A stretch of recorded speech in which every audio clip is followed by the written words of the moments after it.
Haleluya. Imana ihabwe icubahiro. Numva mu mutima afise ijambo nifuza ko dusangira. Ni ijambo ry'Imana ritubwira igikorwa Kristo yakoze ku musaraba. Haleluya. Imana ihabwe icubahiro. Ico Kristo yakoze ku musaraba nico ngomba kwigisha, kubera namba niyumvira yuko iyo umuntu adatahu ico Kristo yakoze biramugora cyane gusenga, biramugora guhimbaza, biramugora gukorera Imana mu buryo bwose. Ni ngombwa umukristo atahure vy'ukuri igikorwa ca Kristo ku musaraba. Tuvuze ko turiko turahimbaza Pasika, nta muntu ashobora guhimbaza Pasika atakijijwe.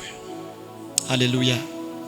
Guhera kera hose, kuva Pasika igitangura, tubona ijambo ry'Imana ritwereka yuko abanyamahanga bagomba kwifatanya n'Abisirayeli kugira ngo bakore uwo mugigwa nabo nyene babanza gukebwa kugira ngo bashobore kwifatanya n'abari ko barahimbaza Pasika. Birumvikana neza cyane yuko nta muntu ashobora guhimbaza Pasika atavutse ubwa kabiri. Ucika umunsi mukuru nk'uwa independence. Haleluya.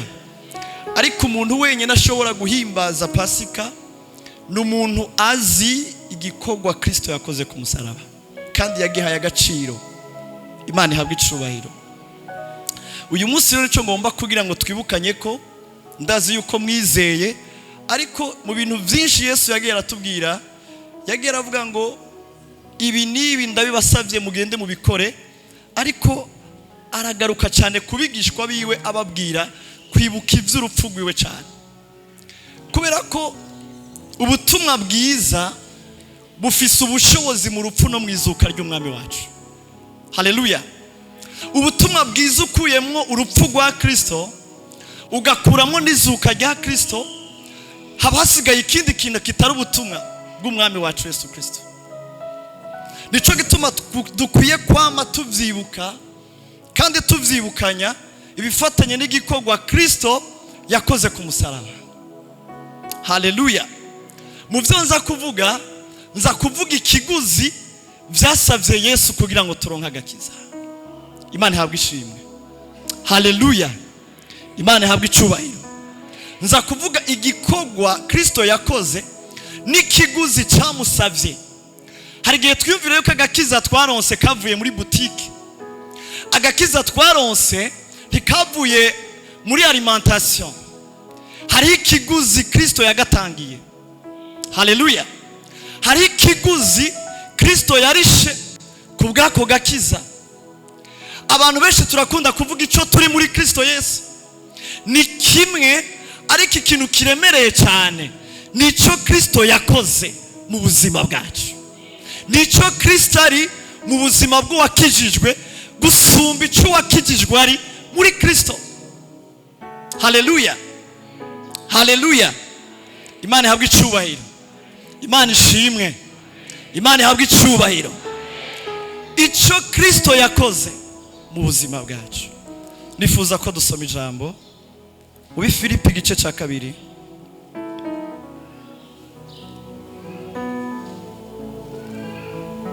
Ubi Filipi gice ca 2 ndahera ku murongo wa 5.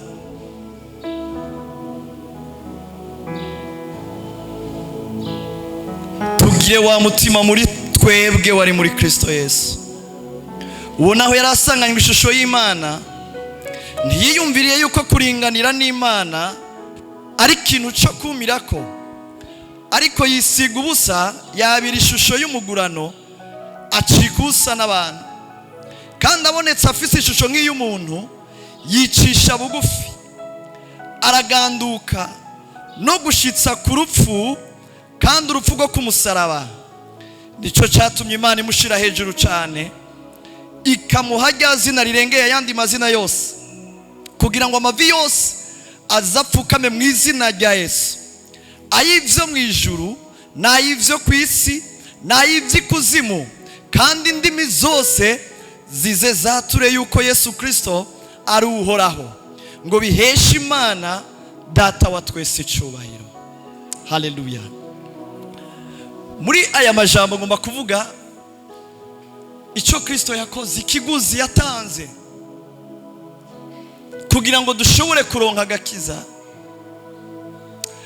Kugira ngo mvuge icyo Kristo yakoze, ngomba ndabasubiza inyuma gatoyi, ndabereke aho umuntu yarari, n'icyo umuntu yari akeneye, kandi n'icyo umuntu yari abereye mu gihe ciwe kanaka.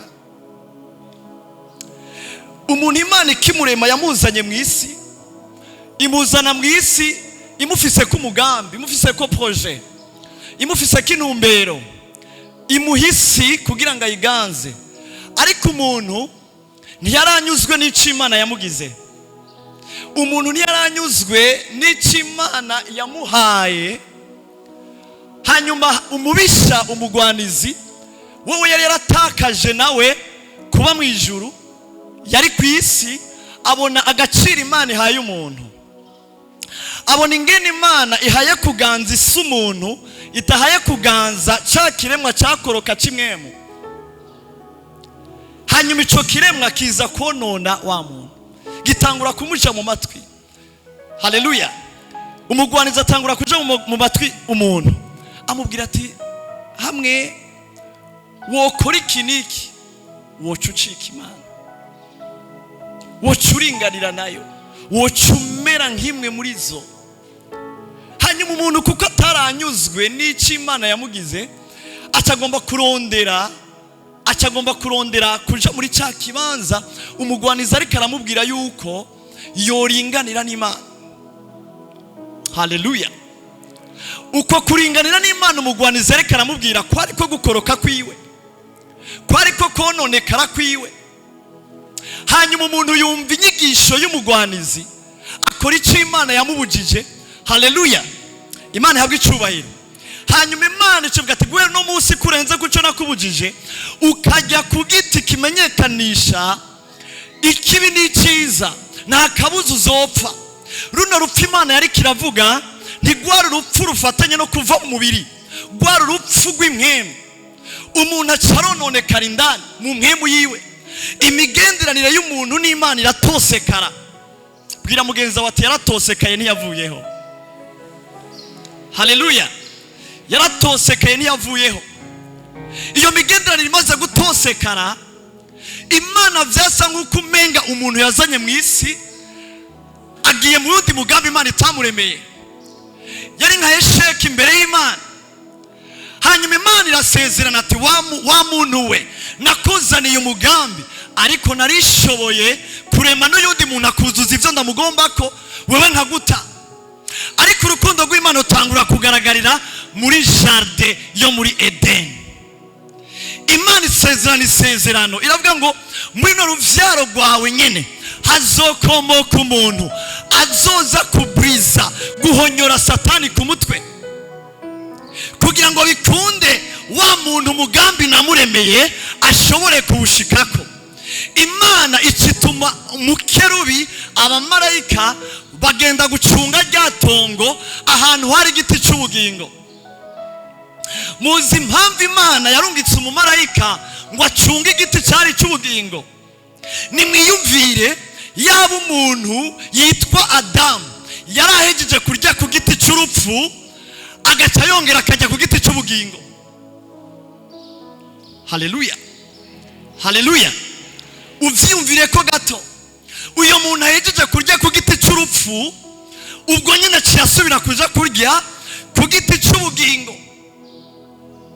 Bisigura ngo uwo muntu yacabaho imyaka yose apfuye.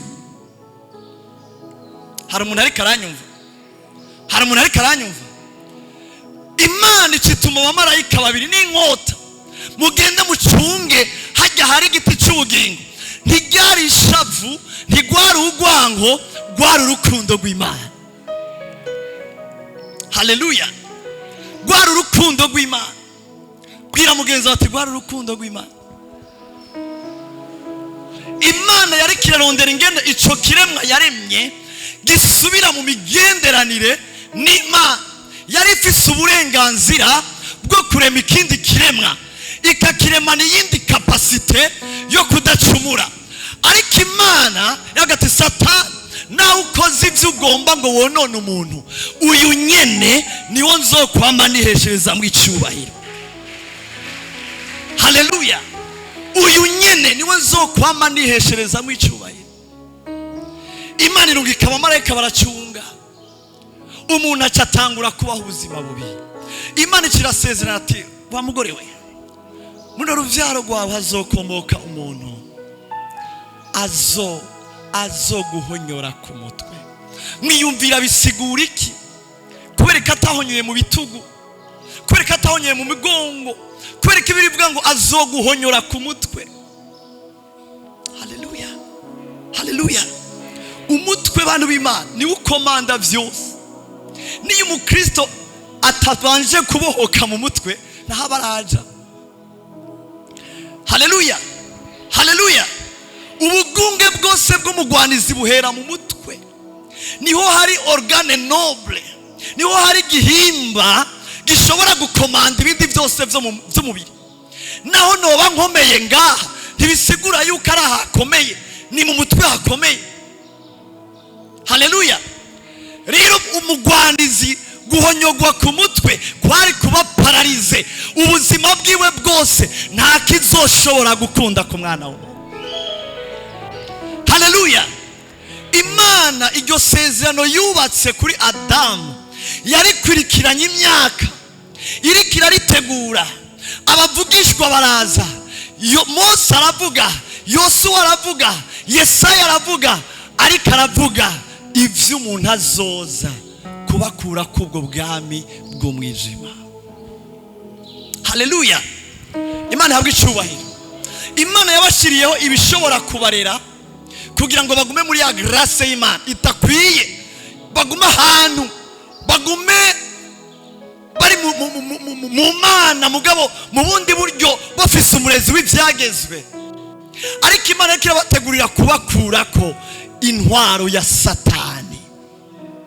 Haleluya. Imana habwe icyubahiro. Igihe kimwe isi ibona umucunguzi, ibonye umucunguzi yaje ari umuntu asanzwe, yaje ari umuntu aciye bugufi, yaje ari umuntu atokomegwa amashi. Uri kurasoma ingene Yesaya amuvuga mu gice cya 53, amuvuga yuko yari umunyamibabaro, yari umuntu adakwiriye kurabwa, yari umuntu uri kuramuraba ngo yari afise ishusho itokwifuzwa. Haleluya. Hari abantu biyumvira yuko Yesu yari umutipe mwiza, hamwe nk'Imana yo kugurura amaso y'imwe mukitegereza ingene Yesu yarasa, wosanga ujyeho muri filime atariwe. Kuko Yesu ingene ijambo rimuvuga, yari umunyamibabaro, yari umuntu akengerwa n'abantu bose.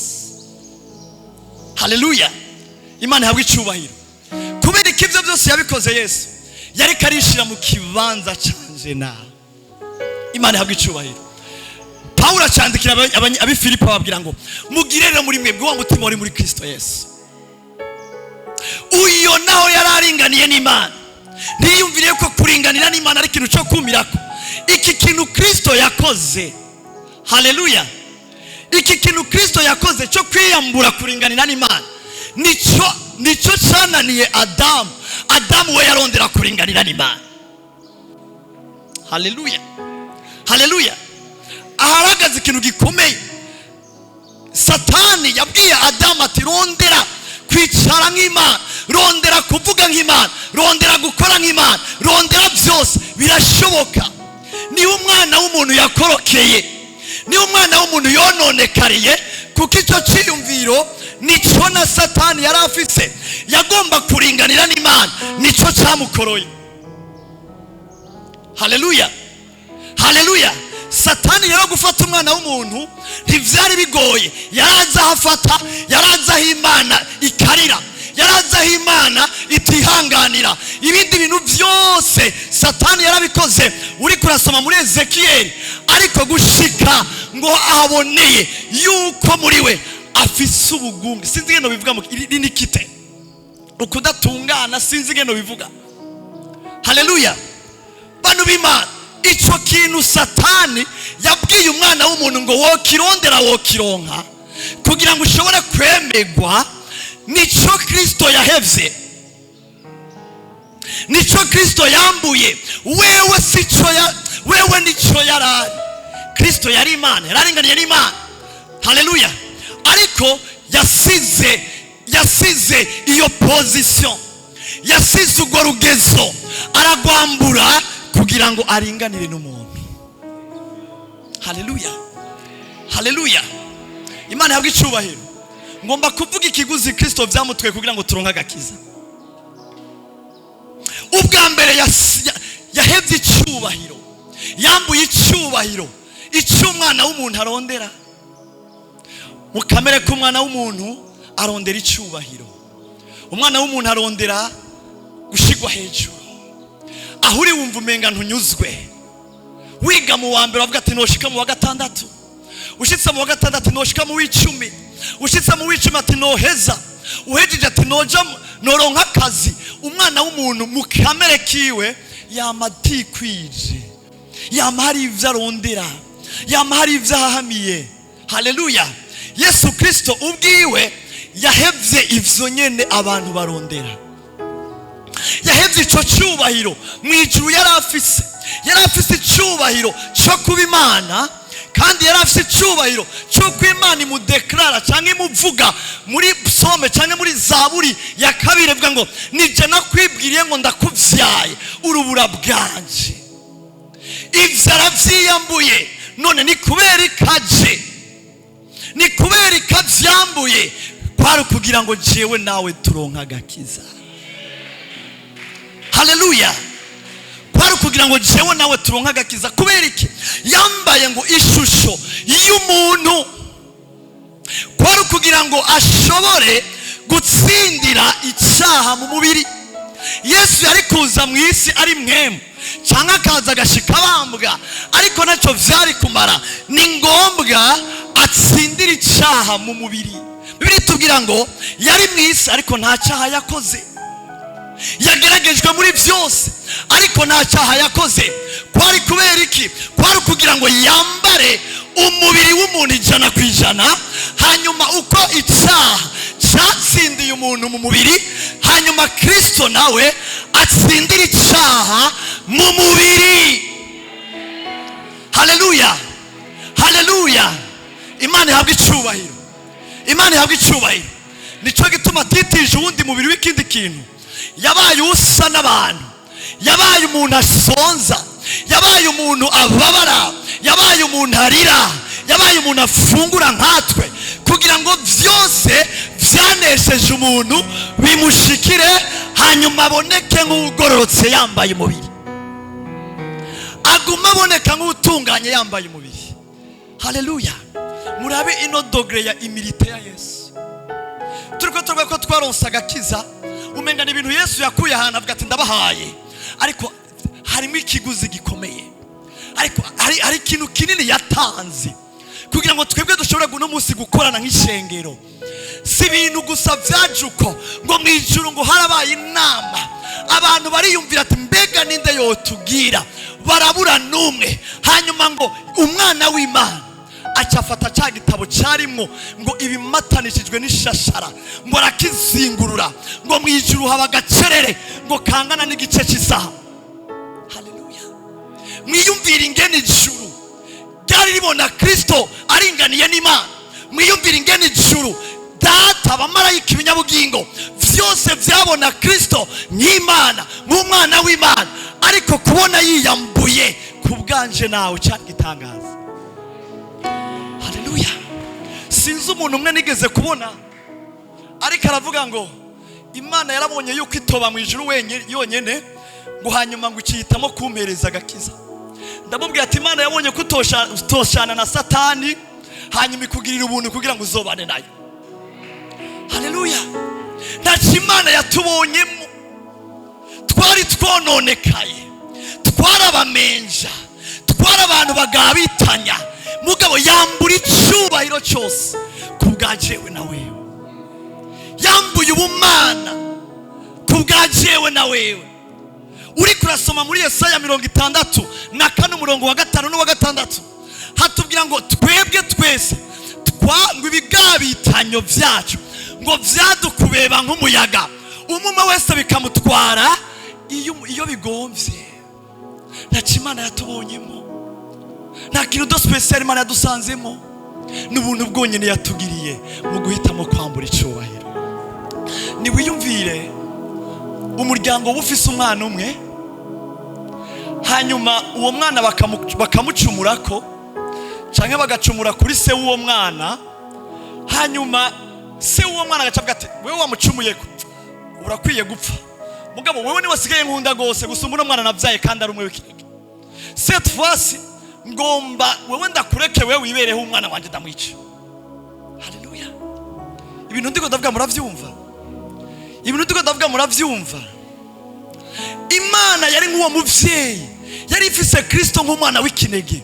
Twebwe twarabamenja, twebwe twarabanyavyaha, twebwe twarabantu babi, hanyuma ifata umwana wayo kubwaje umumenja, imwambu iremera ko yambura icubahiro, wenyene aragisiga kubw'ikiremwa kitanabisavye, kitabisengeye, kitona vyiyumvira. Ico kiremwa nimba kiri ngaha cari gukomera amashu Umwami Yesu.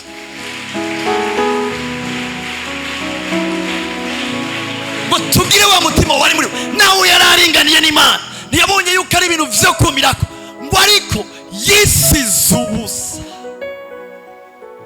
yiyambuye vyose, yikuye k'icubahiro, yikuye k'ubumana, acacika nk'umuntu. Muvyumvirize neza, apana umuntu asanzwe. Abantu bose ni sawa, ariko ngo umuntu mubi w'umugurano. Abantu bose mu ntwaro y'Abaroma ntibari bafise agaciro kamwe. Abantu mu ntwaro y'Abaroma ntibari bafise uburenganzira bumwe, ntibari bafise amategeko abagenga amwe. Hari umuntu yavukiye mu bami, hari n'uyundi muntu yavukiye mu bugurano. Abo bantu ntibagaragara kumwe, ariko Kristo avuye ku rugezo rwo kuba Imana, acitse umuntu, ariko yumva ntibikwiye, acaza ku rugezo rwo gucika umugurano. Haleluya. Acika umugurano. Mwibaza ni kubera ko yacitse umugurano, yari karasanga ubuzima bwacu mu bugurano. Kubera iki? Abaroma 6 guhera ku murongo wa 18 kubandanya hatwereka ingene twese abari mu isi twese twari mu bugurano involontaire, tutahisemo, turimo dutwazwa ituntu n'ubuja n'umugwanizi tutabishaka, dutwazwa ituntu n'ubuja n'umugwanizi. Hagera inyota yo gusambana ugasambana, mugabo ukaguma wicuza igituma wabikoze. Uri umugurano, uri musi y'itegeko, uri musi y'umwami, agutwaye nk'umuja, agutwaye nk'umugurano. Urifuza kwiba, ukumva izo nkomezi zaje, waheze ukicuza, ibintu byose ukabikora utabishaka.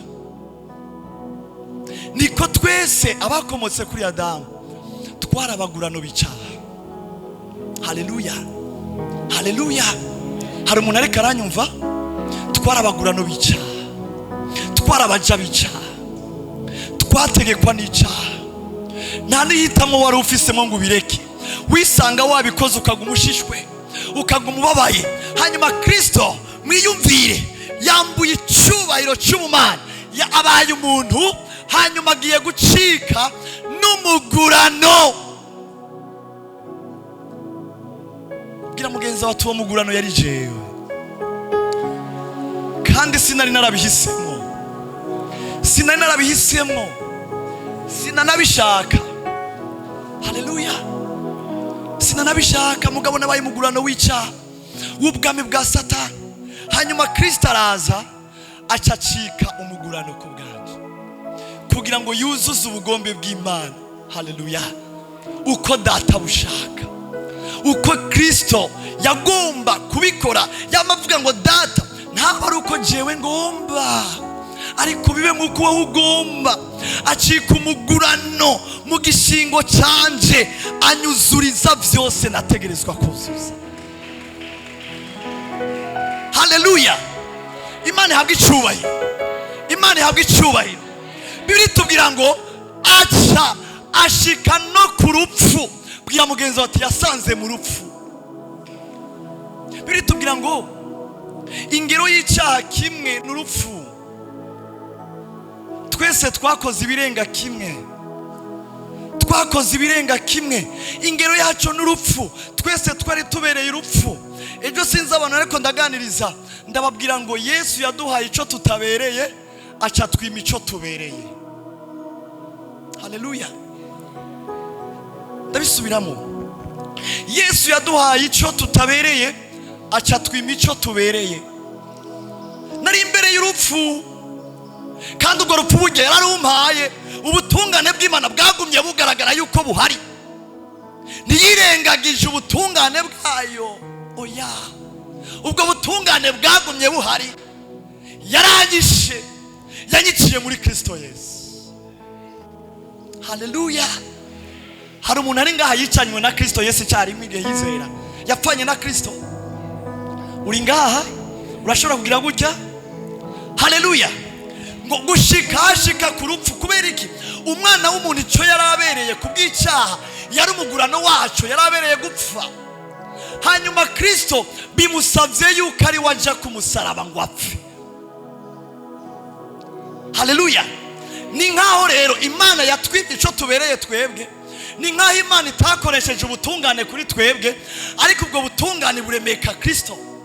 Yesaya 53 hatubwira ngo Imana yaramujanjaguye, ntiyishe jewe, ariko kuko Yesu yisize ko icyaha canje, yajanjaguye Kristo. Yaratkoresheje ubutungane, yaramuhanye, yaramwishe. Yaramwishe. Mu gituma turonka agakiza cyane kugira ngo dushikirwe n'agakiza, urupfu rwa Kristo rurahambaye. Urupfu rwa Kristo rurahambaye. Bwira mugenzi wati rurahambaye. Haleluya. Nije nari kuja ku musaraba, hatubwira ngo yamara uhoraho yashimye kumujanjagura, yaramubabaje, azotanga ubugingo bwiwe kwikimazi cyo gukuraho ibyaha. Azobona uruvyaro rwiwe, azoramba. Ivyo uhoraho agomba bizoshitswa neza n'ukuboko kwiwe. Ivyo Imana yagomba mu muntu, icyaha nticyamwemereye, ariko ivyo Imana yagomba ku muntu, Yesu yabishikije vyose kandi neza. Yabishikije vyose kandi neza. Haleluya. Haleluya. Imana yaramwishe, yaramujanjaguye. Nimwiyumvira Imana iriko irajanjagura Yesu. Ni wico gicapo gatoya. Wa wundi avuga ati nahoranye nawe, urubura bwanje, uri vyose, ndaguhaye kure byose byaremwe nawe. Mugabo nimwiyumvira umunsi Imana yariko irafata, iriko iramujanjagura. Hajya ntiyariko irajanjagura Yesu, yariko irajanjagurira wewe muri Yesu. Wewe uzomwizera, wewe uzomwizera. Jewe namwizeye. Ngo gushika haja ku rupfu, bantu b'Imana, impfu zose ntizangana mu Bisirayeli, n'ubu ntizingana. Ngo hari havumwe umuntu amanitswe ku giti. Yesu ntiyishwe urupfu nk'urw'akago. Burya Yesu ntiyagiye ku musaraba gusa kubera ko izindi mpfu zari zananiwe. Nibwo rupfu rwari rukenewe ko jewe mpfa, rwari urupfu rwo ku musaraba bikivume. Kubera iki? Mu Bigalatiya 3 guhera ku murongo wa 10 kubandanya 13 hatubwira ngo aravumwe umuntu wese adashishikarira mu by'ibyagezwe bivuga byose. Twari ku muvumo w'ibyagezwe, twari tuganzwa n'ibyagezwe, ariko ivyo vyagezwe ntitwashobora kuvyubahiriza. Nico gituma ukoze 9 ukananirwa na kimwe, wowe ufise umuvumo kuri ivyo byose. Natwe rero twari ku muvumo w'ibyagezwe. Umurongo w'9 havuga ngo aravumwe. Umurongo w'9 nuko abishimira ukwizera bahabwa umugisha hamwe na Aburahamu. 10 abishimira ibikorwa by'ibyagezwe bose bari n'umuvumo kuko ntibashobora kuvyitondera. natwe twari kumuvumo, nico gituma ikibanza cyacu twari tubereye cyari cyo kumusaraba. Ariko Kristo yambaye umubiri, acika umugurano, aja kumusaraba kugira ngo jewe ntugwe muri cyo kibanza. Haleluya, haleluya, haleluya. Imana ihabwa icyubahiro. Imana rero icyo kibanza Kristo cyose yagiye arajamo cyari cyo kibanza cyanje, cyari cyo kibanza cyawe. Yesu yisize mu kibanza, mu gishingo cyacu, yambaye umubiri ku bwacu, yakubiswe ku bwacu, byose byabaye kuri we nk'ibyari kutuba ko twebwe, kugira ngo twebwe dushikira agakiza. Haleluya. Mbwirira mugenzi wawe agakiza ni kavuye muri butike. Haleluya. Nico gituma abantu b'Imana, jewe ndizera yuko abantu benshi bazohanwa kuko batizeye, nivyo, ariko nugusuzugura igikorwa Kristo yakoze ku musaraba. Bantu b'Imana, mwiyumvire, Imana yuzuye 100% iraje kugira ngo iguhereze agakiza gusa, kandi kasabye ikiguzi gihambaye, kuko amaraso y'imene n'imfizi byose ntibyashoboye kuguhereza agakiza. Ariko habonetse umwana w'Imana, yambuye ubumana, yambara umubiri, arasonza, asuzugurwa n'abo yaremye, arakubitwa, arajanjagurwa, gushika naho yambika urugori rw'amahwa. Haleluya. Imana yabwa icyubahiro kugira ngo wewe uno munsi ntubeho upfuye. Nukuvuga ngo kutizera icyo Kristo yakoze nivyo bikuzanira gusuzugura igikorwa cyiwe.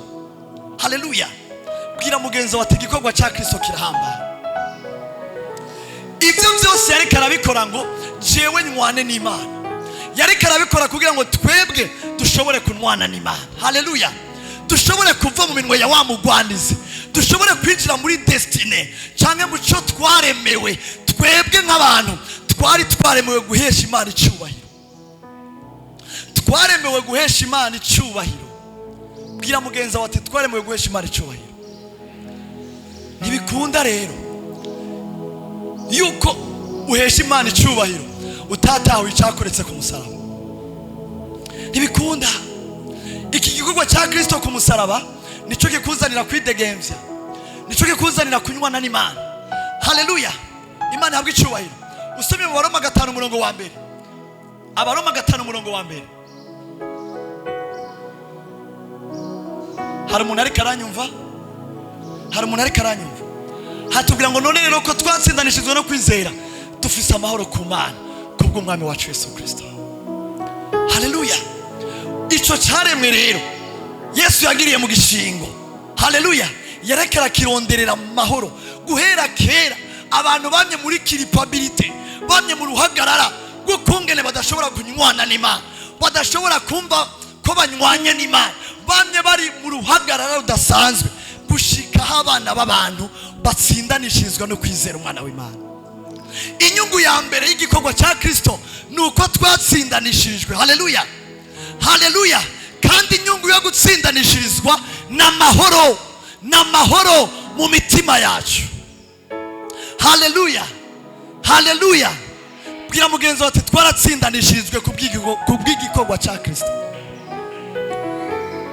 Gutsindanishirizwa bisigura iki? Gutsindanishirizwa bisigura ngo wari utsindwa ariko uratsinze kubw'uyundi muntu agutsindiye, hanyuma aguhaye intsinzi yiwe. Haleluya.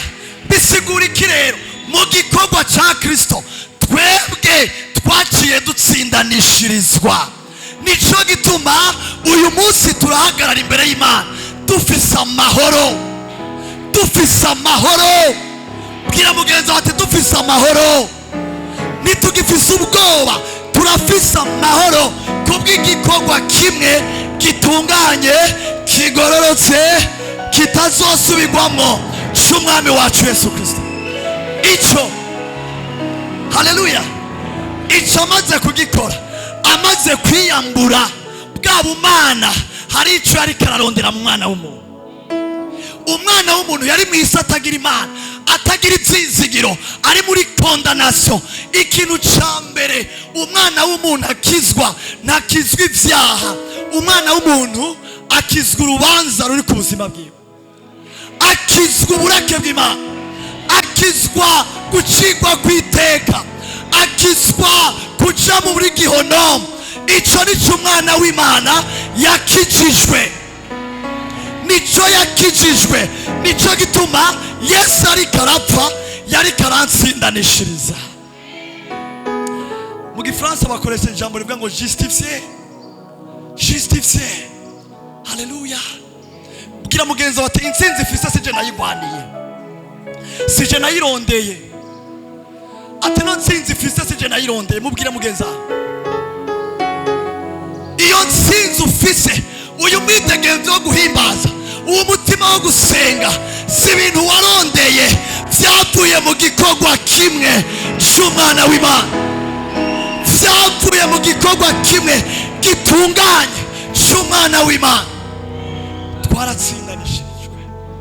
Nimwiyumvire umunyeshure iyo yarenze limite akagenda mugabo afise justification, abandi bantu bose bashikira mu gihano, ariko wewe agenda neza, agatije kabisa ndagiye muri interna kuko ndi justifié, naratsindanishirijwe. Bwira mugenzi wawe ati twaratsindanishirijwe kubwo kwizera igikorwa cy'umwana w'Imana. Abaroma 8 umurongo wa mbere avuga ngo nuko umuntu wese atari muri Kristo Yesu aramaze gutsindwa. Bwira mugenzi wawe ati abatari muri Kristo Yesu baramaze gutsindwa. Abaroma 8 umurongo wa mbere. Haleluya, haleluya, haleluya. Ariko ngo abari muri Kristo Yesu baratsinze. Nuko uri muri Kristo Yesu nta rubanza. Haleluya. Ikintu cya mbere twakijijwe kuzotsindwa n'urubanza. Bwira mugenzi wawe ati urupfu rwa Yesu, bwira mugenzi wawe ati urupfu rwa Yesu rwaranguye ko gutsindwa. Nicyo gituma dutsindanishirijwe no kwizera. Ingaruka yo gutsindanishirizwa n'amahoro, n'amahoro, n'amahoro. Haleluya. Ijambo ry'Imana ngo nuko rero mwegereze atabwoba, mwegereze atabwoba, mushize amazinda, kubera murafise ibyizigiro mu mwami wanyu, hari igikorwa yakoze. Haleluya. Bijya byose Paulo yari karavuga ngaha ati yiyambuye, ntitwara udukino. Bwira mugenzi wawe ati ntiyari game, ntitwara udukino, ntitwara udukino. Yari karatsindanishiriza umwana w'Imana, yari karatsindanishiriza umuntu azomwizera. Ngo nuko rero mufise amahoro. Haleluya. Bantu b'Imana, nimba ari ikintu cya mbere kihasira n'agakiza, nimba ari ikintu cya mbere gitanga garanti n'agakiza, isengesho ni sawa, ariko agakiza karatanga garanti. Hamwe umuntu ari muri Kristo avuga ati numva ndamahoro, nagakacira mu mutima wanje, kubera imbere y'Imana naratsindanishirijwe, naratsindanishirijwe, naratsindanishirijwe no kwizera. Ndafise amahoro. Bantu b'Imana, muraza ya mahoro, muraza ya mahoro. Si ukuvuga yuko umwana w'Imana adashobora gukora ikosa agahusha intumbero. Mugabo niyaje imbere y'Imana abazi yuko afise umuvyeyi adakunda ikosa. Haleluya. Reka ndabahe kino gicapu gitoya. Mwiyumvira umuvyeyi wafise umwana, uwo muvyeyi akaba akunda isuku cyane, arakunda isuku cyane gose, ariko uwo mwana biramugora, ugasanga yagiye gukina akaja mu vyondo agakora ibindi bintu bicafuza impuzu ziwe. Umuvyeyi wiwe aranka umwanda, aranka umucafu, ariko umwana vyamushikiye. Mbega uwo mwana ntaza gutaha muhira? Araza gutaha kandi avuga ati ntashe kwa papa, ndabizi ninashika y'ivyashika ngirira ahava mbwira guca mu mazi mugabo ndataha kwa papa. Ntibanyumvise. Niko natwe umwana w'Imana ameze. Hari igihe yisanga ivyiyumviro vyiwe vyamurongoye nabi. Hari igihe yisanga yakoze nabi, yavuze nabi, ibintu byose yabikoze nabi, ariko aramahoro, arazi ko afise umuvyeyi yanga icaha. Haleluya.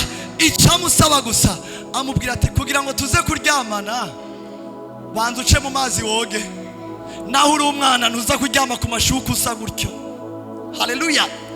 Niko n'Imana itugirira. Irabizi neza yuko turi abantu byoroshe cyane, aho turi ko dushobora gushikirwa n'ibindi bintu bikaducafuza, ariko amahoro dufise sayatwigiza kure y'Imana, nayatwegereza intebe y'Imana. Haleluya. Tuyegera tuzi ko ari nyembabazi ishobora kuduharira ibigabitanyo, ikatubwira ati naho ndaguhariye, sindaguhaye umwidegemvyo wo gusubira mu byo wakoze. Haleluya. Sindaguhaye uruhusha rwo gusubira mu byo wakoze, ariko naho wabikoze ndagutahurira umwana wanje, ngwino ngucane mu mazi hanyuma uze tusangire usa neza. Haleluya. Bwira mugenzi wawe ati turafise amahoro, turafise amahoro kubw'igikorwa cya Kristo. Mbega hari umuntu ari ngaha agifise ubwoba, akiza imbere y'Imana umenga n'umujandarume, umenga n'umupolisi, umenga Imana ifise ubuhiri? Imana si umusirikare, Imana ni papa. Kuva igihe nizera, kuva igihe nizera afise amahoro yo kwegera umuvyeyi wanje. Ivyo byose ni ingaruka y'igikorwa Kristo yakoze ku musaraba. Haleluya. Haleluya. Haleluya.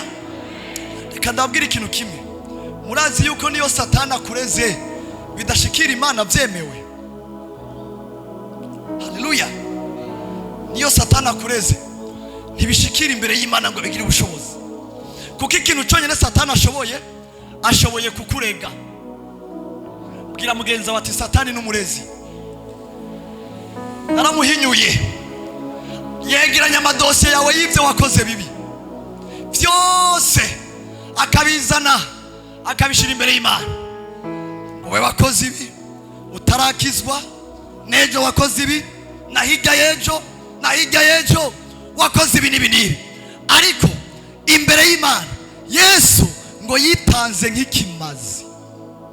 Haleluya.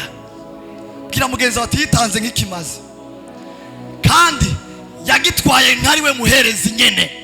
Yesu niwe kimazi kandi niwe muherezi. Haleluya. Muriko muranyumva? Mu gikorwa Kristo yakoze ku musaraba, kera batanga umwagazi utagira gasembwa, kera batanga umwagazi udapfuye ahantu na hamwe, ariko Yesu Kristo yitanze nk'ikimazi. Haleluya. Kimwe, bwira mugenzi wawe ati kimwe gitunganye kitazosubirizwa, hanyuma ico kimazi nico kikuvugira imbere y'Imana. Reka ndakubwira inkuru nziza. Pe importe ibimazi abapfumu bagutangiye, ikimazi cyawe kihari kivuga, gifise ijwi rihambaye, kirahari imbere y'Imana ni Yesu. Kirahari imbere y'Imana ni Yesu. Haleluya. Iyo nkuru nziza ndayigutangarije. Pe importe nimba batanze ikimazi cy'abantu, nimba batanze iki, urafise ikimazi kiri imbere y'intebe y'Imana watangiwe igihe umubiri wajanjagurwa ku musaraba. Cari kimazi kiriko kiratangwa kubw'ubuzima bwawe. Haleluya.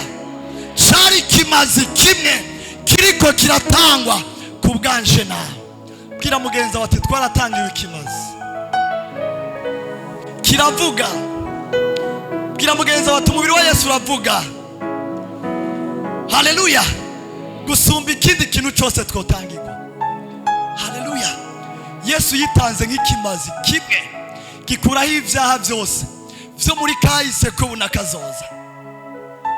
Haleluya. Kubwo abazomwizera. Ariko icyo kimazi rero Kristo yari wenyine kimazi. Kristo yari we kimazi bwira mugenzi wawe ati kandi yari we muherezi, yari we kimazi yongera aba umuherezi. Ni ukuvuga iki? Yitanze mu buryo bubiri. Umuherezi yagenda ahera cyane rimwe uko umwaka uheze, hanyuma yagenda afise ikiziriko kugira ngo bagire gutya bumvise atagikakaza bamenye ati yapfuye. Yari afise uburenganzira bwo kwinjira ahera rimwe gusa, ariko Yesu yinjiyeyo rimwe ryonyene kandi yaciye agumayo. Haleluya.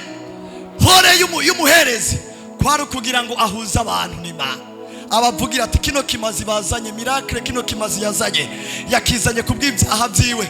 Ukibonye rero kuko yishe umwagazi w'intama, ajya amaraso yasesetse yafata yuko ari amaraso miracle yari gusesa wishe ubuzima bwiwe.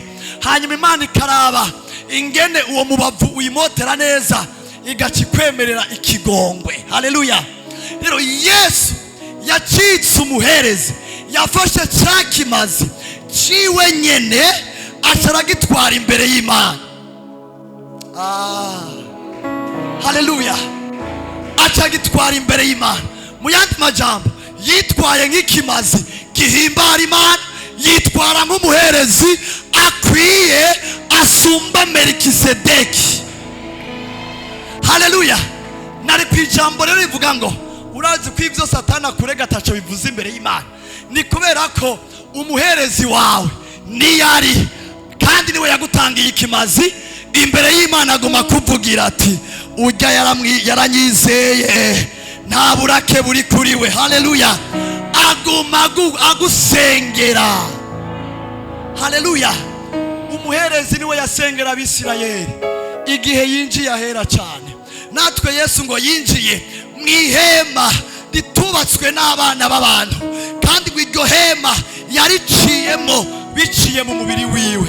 Aca yinjira ahera cyane, aca afata wa mubiri awudepoza imbere y'Imana ati ujanjagure ariko ukuremo ikimazi kiguhimbara, hanyuma cenze imbere yawe ngumi imbere y'ico kimazi ndi jewe nyene umuherezi. Haleluya. Rero Satani ibintu byose akurega, usomye mu Baroma igice cy'umunani umurongo wa 33 kubandanya, havuga ngo mbega nindazorega ab'Imana yatoranije. Haleluya. Nindazorega ab'Imana. Bwira mugenzi wawe ati umurezi wenyine ndamuzi ni Satani. Umurezi ni Satani. Satani ni waturega. Nindazorega ab'Imana yatoranije. Haleluya. Haleluya. Mbega ni Imana. Bwira mugenzi wawe ati oyaye mu rupfu rwiwe naratsindanishirijwe. Wabivuze buke nk'utavyize. Aturate mu rupfu rwa Yesu naratsindanishirijwe. Niyo mpamvu atari wazondega, Imana ntizondega kuko ni insindanishiriza. Manuka gatoyi 34. Ninda zobatsindisha? Mbega ni Kristo Yesu. Oyaye. Bwira mugenzi wawe ati oyaye niwe yapfuye. Bwira mugenzi wawe ati niwe yapfuye. Bwira mugenzi wawe ati niwe yapfuye. Ibi biruta yarazutse ari buryo bw'Imana, bitaye ko aradusengera. Haleluya. Umviriza, pe importe urashobora kumaza iminsi myinshi urondera izina rya profete nakakomeye mu isi kugira ngo akurambike kibiganza. Bwira mugenzi wawe ati Yesu afise isengesho ritananirwa ku buzima bwanje. Nahusha yaransengeye, yagiye mu muherezi amaze gupfa. Haleluya. Yagiye imbere y'Imana mu muherezi kandi aguma dusengera. Haleluya. Haleluya. Ani wahagaze amahoro y'abana b'Imana. Ari amahoro y'abana b'Imana. ari amahoro y'uwavutse ubwa kabiri. Bwira mugenzi wawe ati ninda azokurega. Umucamanza wawe ariwe muvugizi wawe. Ninde, bwira mugenzi wawe ati ninde azorega abizeye urupfu rw'umwana w'Imana? Ninde azobakoza isoni abizeye urupfu rw'umwana w'Imana? Kumucamanza yobatsindisha ariwe yitanze ku bwanje aguma asengera. Rero Satani yarahombye wa munsi nizera urupfu n'izuka by'umwana w'Imana. Haleluya, haleluya, haleluya, haleluya, haleluya, haleluya. Bwira mugenzi ati Yesu yarapfuye, sinzosubira gupfa kandi. Haleluya, yarampfiriye, yarampfiriye. Bwira mugenzi ati Yesu ntiyiyahuye. Bwira mugenzi ati Yesu ntiyiyahuye. Igikorwa cyose yujuje cyari igikorwa cyo kunshikana mu gakiza. Haleluya. Ngo yarakubiswe ngo imishishago yiwe. Mu Yesaya 53 umenga no murongo wa 5 hatubwira ngo imishishago yiwe niyo itukiza. Yamara yacu bituye ibyacu bicumuro, yajanjagura ibyacu bigabitanyo. Igihano kituronkesha amahoro cyabaye kuri we, kandi imishishago yiwe niyo yadukijije. Bwira mugenzi wawe ati araza kugukiza kandi yaragukijije uruboyi rwose rw'umugwanizi. Yesu yarumize bunguri. Haleluya, haleluya, haleluya, haleluya, haleluya. Hari umuntu ashima urupfu n'izuka by'umwami wacu. Bantu b'Imana, ko Yesu yapfuye ntiwahombye, ntiwahombye. Yari inyungu kuri twebwe, yari inyungu kwishengero. Haleluya. Bwira mugenzi wawe ati ntawe uzondega. Shiti jewe nyene nikuye ku buntu bw'Imana. Haleluya. Murabizi hari imigwi y'ingwara irenga 39 mikuru mikuru.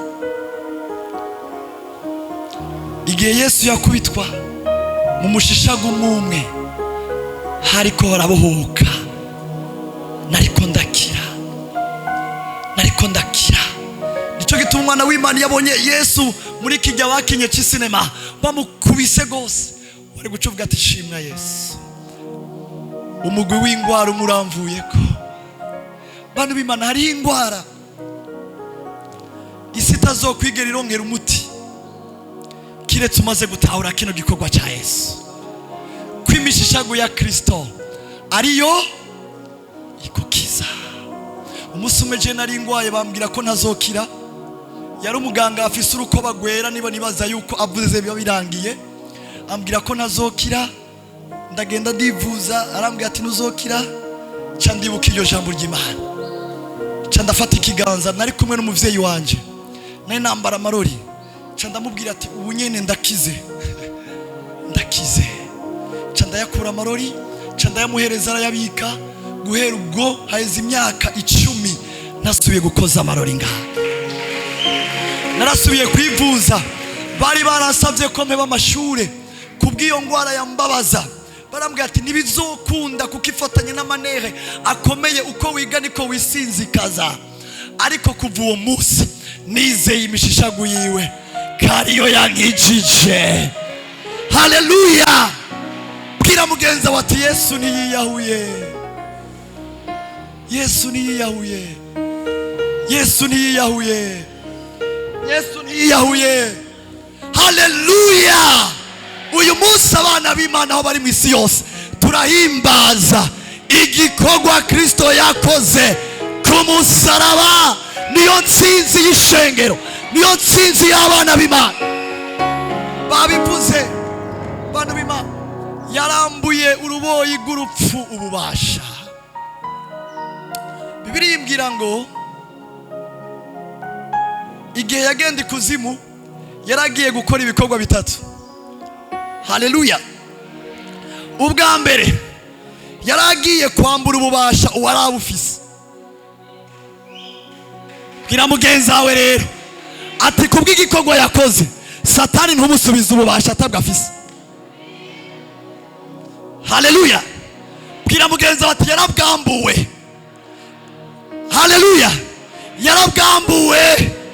Yarabwambuwe ngo Yesu yagiye ikuzimu amwaka ifunguruzo.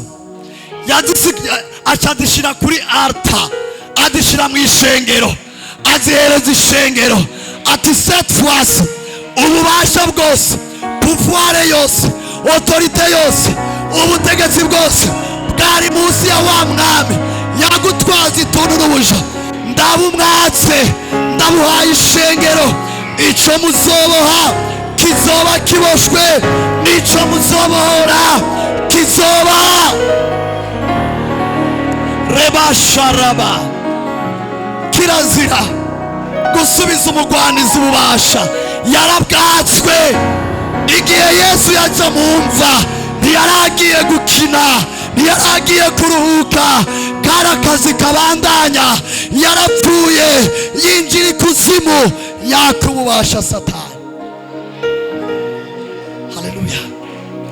Icya kabiri, haleluya, icya kabiri yakoze ngo yaciye abwira impwemu zari zarase kumvira kumva ubutumwa bwiza, arazevangeliza, arazibwira ubutumwa.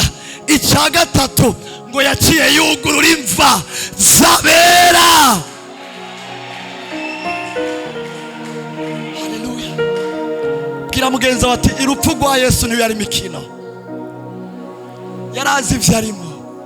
Nico gituma mwana w'Imana nagira ndakubwira ikintu kimwe, Satani aratangara iyo ubonye yuko afise ububasha. Satani aratangara gose kuko cyagihe babumwaka bakabuguha ni nkaho wari usinziriye, nkaho wari usinziriye. Haleluya. Mu Bikorosayi umengana igice cya 2 umurongo wa 15 hatubwira ngo yafashe mbiri abakuru n'abafise ububasha, ibatetereza mu maso ya bose. Haleluya. Ibashorera kandi, haleluya, kandi yambuye. Bwira mugenzi ati yarambuye abakuru n'abafise ububasha, ibatetereza mu maso yawe. Haleluya. Satani yarateterejwe. Igihe Yesu yapfa yari karamaramaza umwasi wawe uwaragufise kububasha, yari karamumaramaza ngo yarabambuye. Bwira mugenzi ati yaramwambuye. Nituzosubira kumwambika, sinzosubira kumwambika. Niyo mpamvu mwijoro niwaza kumva inyoni irenganye nuwavura udasinziriye uce wibuka ati wanyoniwe. Nimba hari ibyo wowe utekeye, Yesu yarakwambuye ububasha, yarabambuye ububasha. Bwira mugenzi ati yarabambuye ububasha. Yarabatetereje, yarabatetereje. Si ukubambura gusa, yarabatetereje. Bwira mugenzi ati uwari yarateguye kunyica, uwari yarateguye kungirira nabi, yateterejwe mu maso yanje, mu maso yanje nyene. Okay, ngirasoze niwiyumvire umuntu yokubwira ngo nzokwica. Haleluya. Akakwereka ibigwanisho byose afise, ingene biteye ubwoba, ugahinda agashitsi. Hagaca haza umuntu agaca mwaka bya bikoresho byose, agaca mubwira ngo ndabikwatse kubw'uyu guhera uno munsi niwe afise ibyo bikoresho wari ufise. Haleluya. Nibirengeye ibyo wari ufise, mbwira ingene wewe wosubira kuja kumupfukamira. mbwira ubwo bwoba iyo bwopfa. Bwira mugenzi bati yamumaramarije mu maso yanje. Haleluya, haleluya, haleluya, haleluya, haleluya. Uwari kukwica ariko akogwa n'isoni. Ati none byagenze gute ko nagira ndamukimiranye miracle? Nari nzi yuko nzomukimiraniriza mu bwami bw'umwijima nkamuterera no muri gihonomo. Ati none bigenze gute? Uyo mukino uje gute kunyaka ububasha ugaca unetereza n'imbere y'ucunguye?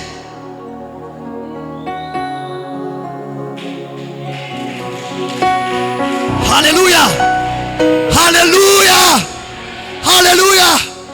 Yarabatetereje. Bwira mugenzi wati sinari nsinziriye. Bwira mugenzi wati sinari nsinziriye.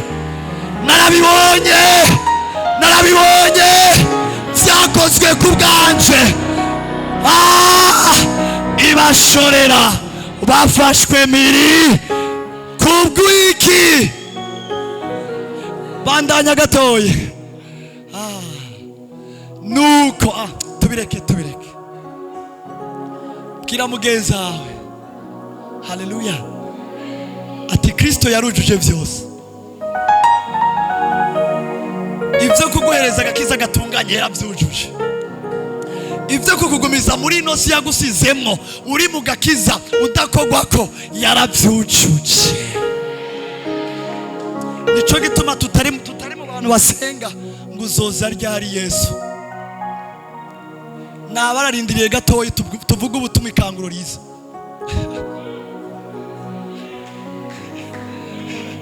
Haleluya. Niyaza naho nyene n'amahoro. Je ndacyabona batarakizwa mu muryango iwacu. Haleluya. Nta mpamvu yuko inzara yosengesha ngo Yesu aze. Ubukene ngo busengeshe ngo Yesu aze. Nimba bindambiye nimpamagare nigi ndamusangeyo. Haleluya. Ariko Yesu yarujuje igikorwa cyose cy'umuzuzo. Urashobora kuvyaguruka nitwobiheza. Paulo yavuze ngo dufise byinshi tumuvugako. Haleluya, haleluya. Aturati singipfuye n'ukuri. Yesu yaramfiriye. Yesu yaramfiriye. Ntiyiyahuye. Igihano kindonkesha amahoro yaracishizeko.